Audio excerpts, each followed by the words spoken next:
اللهم صل على محمد وآل محمد۔ قرآن کہہ رہا ہے۔ اب اگر کسی کو یہ دیکھنا ہے کہ کہاں لکھا ہے قرآن میں کہ دین معصوم سے لو، تو وہ سورہ یونس کو پڑھے۔ سورہ یونس سورہ نمبر 10 ورس نمبر 35۔ کیا اعلان ہو رہا ہے؟ افمن یہدی الی الحق احق ان یتبع امن لا یہدی الا ان یہدی فما لکم کیف تحکمون۔ سورہ یونس ورس نمبر 35۔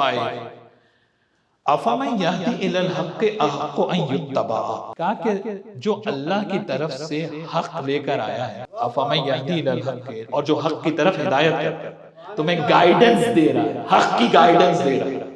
افمن یہدی الی الحق احق ان یتبع، وہ زیادہ اس بات کا حقدار ہے کہ اس کی اطاعت کی جائے، امن لا یہدی الا ان یہدی، یا وہ زیادہ حقدار ہے اطاعت کا کہ جو خود بیچارہ محتاج ہدایت ہے۔ قرآن کیا کہتا ہے کہ تم کس سے ہدایت لینا چاہتے ہو؟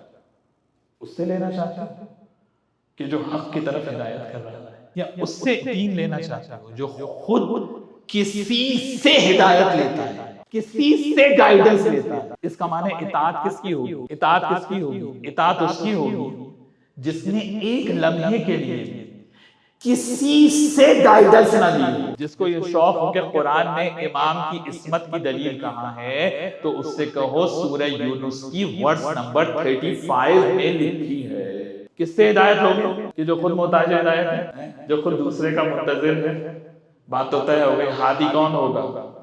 کہ جس نے ایک لمحے کے لیے بھی کسی سے گائیڈنس نہ لی ہو۔ تو ایسا کون ملے گا؟ یہاں تو علی مسئلہ بتا دیں، علی اس کو جواب دے دیں، علی اس مسئلے کو حل کر دیں۔ توجہ ہے یا نہیں ہے؟ سب ہیں، دوسرے کے محتاج ہیں یا نہیں؟ تو اب دنیا میں ڈھونڈو نا، ایسا کون ہے جو ایک لمحے کے لیے بھی کسی دوسرے سے ہدایت لینے کا محتاج نہ ہوا ہو، کسی دوسرے کی گائیڈنس کا محتاج نہ ہوا ہو، جس نے زندگی میں کبھی کسی سے مسئلہ نہ پوچھا ہو، جس نے کبھی زندگی میں کسی سے سوال نہ پوچھا ہو، جو کہہ رہا ہو سلونی سلونی پوچھو کیا پوچھو۔ کس سے ہدایت ہے؟ سورہ یونس ورس نمبر 35۔ کس سے ہدایت ہے؟ ایک لمحے کے لیے بھی کسی اور سے نہ پوچھے، وہ بتائے، اس سے لوگ پوچھیں۔ اور ایک لمحہ زندگی میں اگر آیا کہ کسی اور سے پوچھا، آیت سے باہر نکل گیا یا نہیں؟ تو اب دنیا نے عصمت کو کیوں نہیں مانا؟ علم صاحب علم لدنی کو کیوں نہیں مانا؟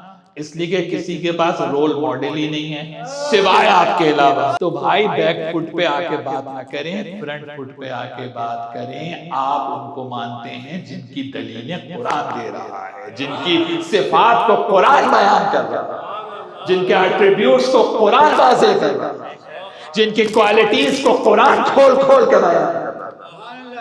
آپ اس کو ماننے والے ہیں، فخر کریں اپنے دین پر۔ اللهم صل على محمد وآل محمد۔